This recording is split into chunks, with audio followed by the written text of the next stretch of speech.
Hello everyone, welcome to my channel let's bloom. The topic for today's video is nucleus. तो आज की इस video में हम सेल कंपोनेंट न्यूक्लियस को कवर करेंगे। So let's start with the video. Nucleus को कंट्रोलर और हेडक्वार्टर ऑफ द सेल भी बोला जाता है। बेसिकली न्यूक्लियस सेल की सारी सेलुलर एक्टिविटीज को कंट्रोल करता है, जिसकी वजह से न्यूक्लियस को कंट्रोलर ऑफ द सेल भी बोल दिया जाता है। न्यूक्लियस वेल डिफाइंड भी हो सकता है और वेल डिफाइंड नहीं भी हो सकता है। वेल डिफाइंड न्यूक्लियस का क्या मतलब है? अगर न्यूक्लियस के स्ट्रक्चर में nuclear membrane, nucleoplasm, nucleolus and chromatin present है, it means nucleus has a well defined structure. कुछ सेल्स में वेल डिफाइंड न्यूक्लियस प्रेजेंट होता है, जैसे कि यूकैरियोटिक सेल्स। वहीं कुछ सेल्स में वेल डिफाइंड न्यूक्लियस एब्सेंट होता है, जैसे कि प्रोकैरियोट्स। सो प्रोकैरियोट्स में न्यूक्लियस को रिप्लेस कर लेता है nucleoid. Nucleus is basically covered by a double membrane structure called as nuclear membrane.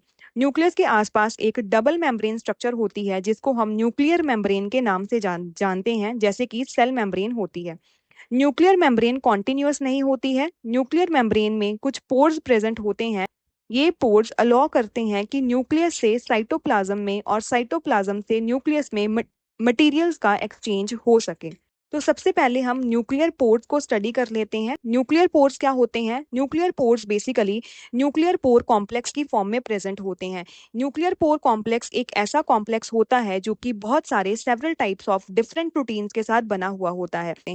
अगर हम इनके स्ट्रक्चर की बात करें, तो जो न्यूक्लियस के पोर्स होते हैं, उन पोर्स के आसपास दो रिंग लाइक स्ट्रक्चर प्रेजेंट होते हैं। और जो ये रिंग्स होती हैं, ये प्रोटीन्स के साथ एसोसिएटेड होती हैं, और जो ये प्रोटीन्स होती हैं उनको हम न्यूक्लियोप्रोटीन्स बोल देते हैं। Nuclear pore complex basically 8 fold symmetry show करता है, या फिर ऑक्टागनल सिमेट्री शो करता है। अब ऑक्टागनल सिमेट्री का मतलब क्या है? कि जो न्यूक्लियर पोर होता है, उसमें 8 identical protein subunits ring की फॉर्म में अरेंज होते हैं, जो कि ऑक्टागनल सिमेट्री शो करते हैं। So this is called as octagonal symmetry. और ऑक्टागनल सिमेट्री बेसिकली जो रिंग्स होती हैं, उन दोनों में ही देखने को मिलती हैं। न्यूक्लियर पोर कॉम्प्लेक्स का फंक्शन क्या होता है? The nuclear pores control movement of small molecules, ions and macromolecules like proteins and RNA between nucleus and cytoplasm. जो ये न्यूक्लियर पोर्स होते हैं, ये अलाउ करते हैं कि साइटोप्लाज्म से न्यूक्लियस और न्यूक्लियस से cytoplasm small molecules as well as large molecules की एंट्री जो है वो हो सके। अब बेसिकली जो मॉलिक्यूल्स की एंट्री हो रही है वो बाई डायरेक्शनल होती है, मतलब इन बोथ डायरेक्शन देखने को मिलती है between nucleus and cytoplasm. But जो मैक्रोमॉलिक्यूल्स होते हैं, लार्ज साइज मॉलिक्यूल होते हैं, वो ट्रांसपोर्ट होते हैं actively by the process of active transport. So this is all about the nuclear pore complexes. Let's move to the inside of nucleus. Basically nucleus जो है, उसके आसपास एक डबल लेयर्ड फॉस्फोलिपिड मेम्ब्रेन, जिसको हम न्यूक्लियर मेम्ब्रेन बोल देते हैं, वो प्रेजेंट होती है, जिसमें बहुत सारे पोर्स, जिनको न्यूक्लियर पोर्स बोल देते हैं, वो भी देखने को मिलते हैं। अगर हम न्यूक्लियस के इंटीरियर की बात करें, तो न्यूक्लियस के अंदर एक फ्लूइड स्ट्रक्चर प्रेजेंट होता है, जिसको हम न्यूक्लियोप्लाज्म बोल देते हैं, और इस न्यूक्लियोप्लाज्म में ही क्रोमोसोम्स प्रेजेंट होते हैं। So the interior of the nucleus contain nucleoplasm, a fluid in which chromosomes are present. Next part जो न्यूक्लियस के अंदर देखने को मिलता है, that is nuclear lamina. Nuclear lamina basically nucleoplasm के अंदर ऐसा रीजन होता है जो कि बहुत सारे इंटरमीडिएट फिलामेंट प्रोटीन्स के साथ बना हुआ होता है, जिनको हम लैमिन्स के नाम से जानते हैं। So nuclear lamina is the region of the nucleoplasm which is made up of intermediate filament proteins called as lamins। और जो ये न्यूक्लियर लैमिना होता है, इसका मेन फंक्शन है कि ये क्रोमोसोम्स की ऑर्गेनाइजेशन के लिए हेल्प करता है। ये क्रोमोसोम्स को न्यूक्लियस के अंदर ऑर्गेनाइज करके रखता है। Nuclear lamina basically nuclear membrane के साथ भी एसोसिएटेड होता है और क्रोमेटिन के साथ भी एसोसिएटेड होता है। The next component of the nucleus is chromosomes. Nucleus के अंदर हमें बहुत सारे रॉड शेप स्ट्रक्चर्स देखने को मिलते हैं, जिनको हम क्रोमोसोम्स बोल देते हैं। क्रोमोसोम्स का number organism to organism vary करता रहता है, और जो क्रोमोसोम्स होते हैं वो एक बहुत ही इंपॉर्टेंट रोल प्ले करते हैं for the inheritance of characters from parents to offspring. मतलब क्रोमोसोम्स रिस्पॉन्सिबल होते हैं for the transfer of characters from parents to offspring के लिए। जो क्रोमोसोम्स होते हैं वो डीएनए और प्रोटीन्स के साथ बने हुए होते हैं।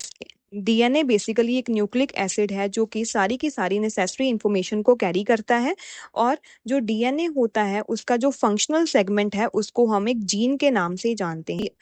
डीएनए और प्रोटीन्स टुगेदर क्रोमोसोम्स की फॉर्मेशन करवा देते हैं। सबसे पहले डीएनए और प्रोटीन्स बाइंड करते हैं और क्रोमैटिन बना देते हैं। फिर क्रोमैटिन और भी ज्यादा कंडेंस और कॉइल हो जाती है टू फॉर्म द क्रोमोसोम्स। जब कभी भी सेल ने डिवीजन करनी होती है तो जो क्रोमैटिन होती है वो क्रोमोसोम्स में चेंज हो जाती है और क्रोमोसोम्स के थ्रू ही इनहेरिटेंस किया जाता है कैरेक्टर्स का from parents to offspring. Nucleus basically एक सेंट्रल रोल प्ले करता है जब कभी भी सिंगल सेल ने डिवाइड करना होता है to to to form two new cells, क्योंकि सारी की सारी इंफॉर्मेशन न्यूक्लियस के अंदर ही प्रेजेंट होती है। अब जो ये क्रोमैटिन होता है ना, ये भी दो तरह का होता है, हेट्रोक्रोमैटिन और यूक्रोमैटिन। ऐसा क्रोमैटिन जो कि हाईली कंडेंस होता है और लेस एक्टिव होता है उसको हम हेट्रोक्रोमैटिन बोल देते हैं। वहीं ऐसा क्रोमैटिन जो कि लेस कंडेंस्ड होता है पर मोर एक्टिव होता है उसको हम यूक्रोमैटिन बोल देते हैं। नेक्स्ट इज जो न्यूक्लियस होता है उसके अंदर बहुत सारे सब डोमेन्स प्रेजेंट होते हैं। मतलब न्यूक्लियस के अंदर बहुत सारे डिफरेंट डिफरेंट पार्ट्स प्रेजेंट होते हैं और हर एक पार्ट अपना एक स्पेसिफिक रोल प्ले करता है। अब जो ये सब डोमेन्स हैं वो कौन कौन से हैं? These subdomains are nucleoplasm, nucleolus, nuclear speckle and Cajal bodies. Nucleoplasm क्या होता है? बेसिकली एक ऐसी फ्लूइड है जिसके अंदर क्रोमोसोम्स या फिर क्रोमेटिन प्रेजेंट होते हैं।